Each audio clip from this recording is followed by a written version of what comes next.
Join us for the all-new Audi RSQ8. Let's go.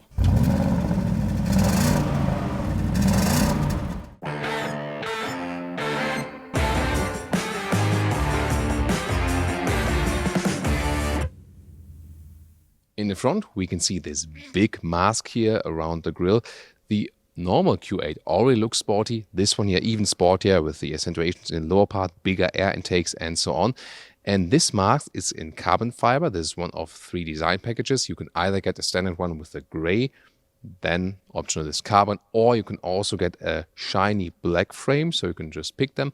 And you can also choose if you want to have the Audi rings in black or normal silver one. 5 meters in 1 or 197 inches is the length of the RSQ8, so a little bit longer than normal Q8 just because of a different spoiler overhang in the front and in the rear.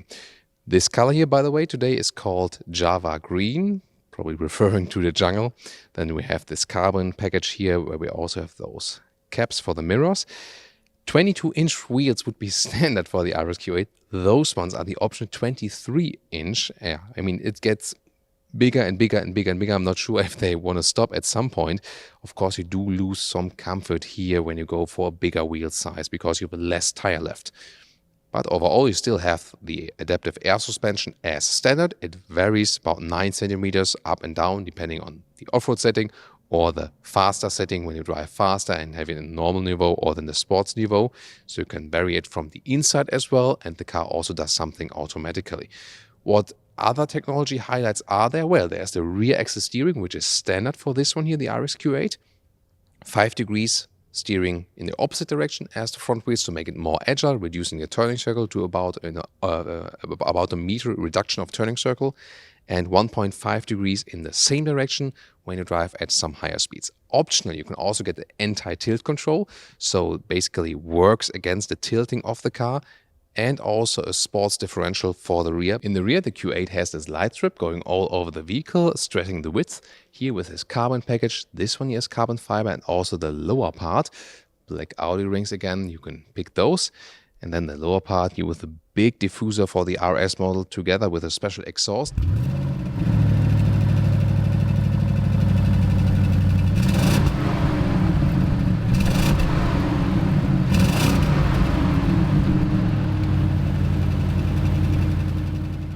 This one, however, is a V8 bi-turbo petrol engine, 600 horsepower, also 4 liters of displacement and 800 newton meters of torque. Yeah, that's 100 newton meters of torque less than with the SQ8, but that's typical in the diesel petrol comparison.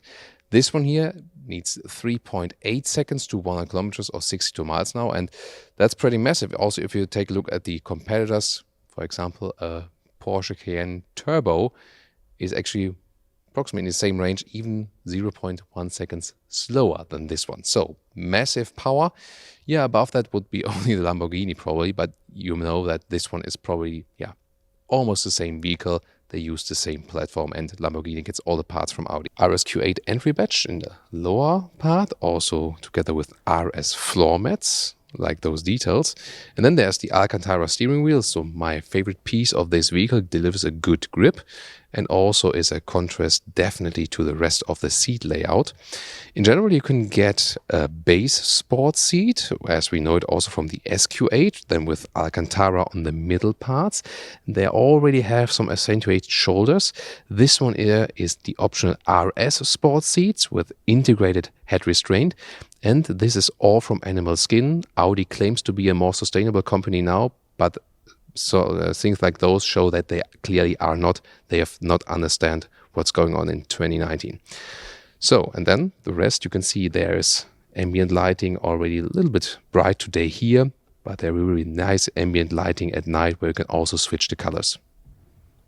Getting inside is pretty easy. This even door sill at the lower part, this is characteristically for this platform here, Q7, Q8, Volkswagen Touareg, Porsche Cayenne, and so on. So that always guarantees a very easy entry into the car. This one here, of course, a little bit lower as a sports version, but you still have this upright SUV seating position. Also, the base Q8 gets this layout here, and that means, especially for the RS now, everything in the top trim, 12.3-inch virtual cockpit, 10.1-inch top screen, 8.6-inch lower screen, and that's always like this. A lot of black piano lacquer use.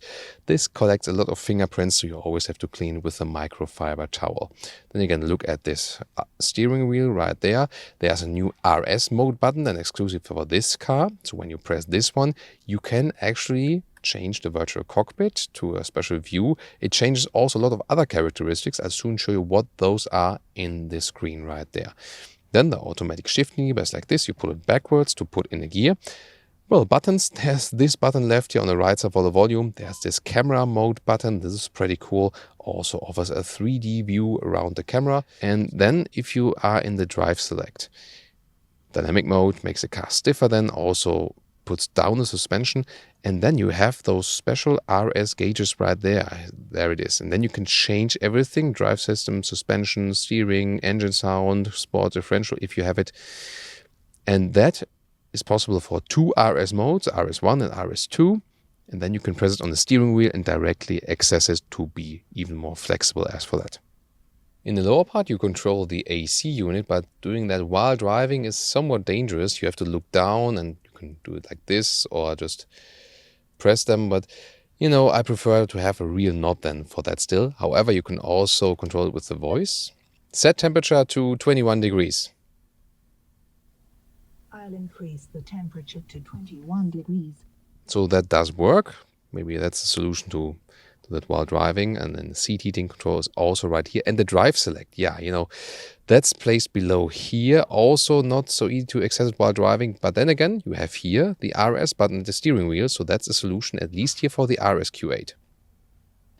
You can have the GPS map in the middle, or you can go all the way.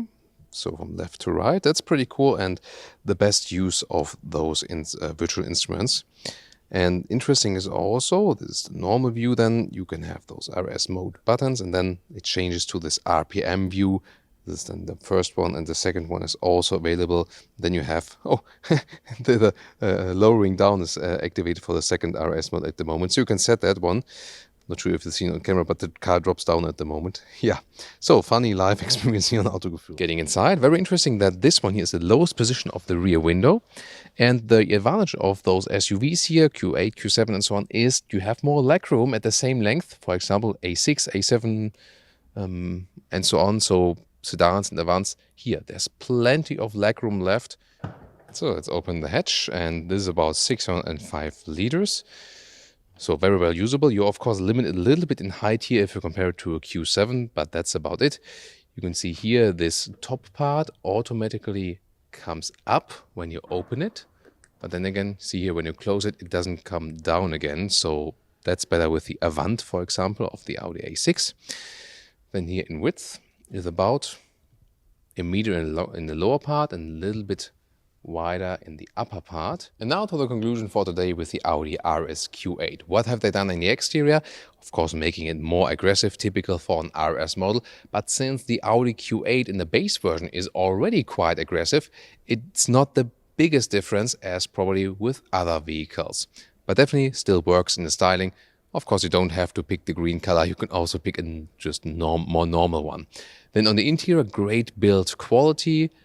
They have not done so much about sustainability there in the interior. They still have to do that. Other than that, you can very well use a Q8 also space or room-wise. So this coupe style shape is not that much limiting as with other competitors. And also if you compare it to a Q7, it's still a very well usable car. And we've experienced with other versions of the Q8 and it has a really great handling. And I'm looking forward, if that's also the case with the RSQ8, that it still masters the compromise between comfort and sportiness. So looking forward to that. Also with the performance of this engine. Yeah, they have added here a mild hybrid system and cylinder deactivation. Will that also bring better fuel economy?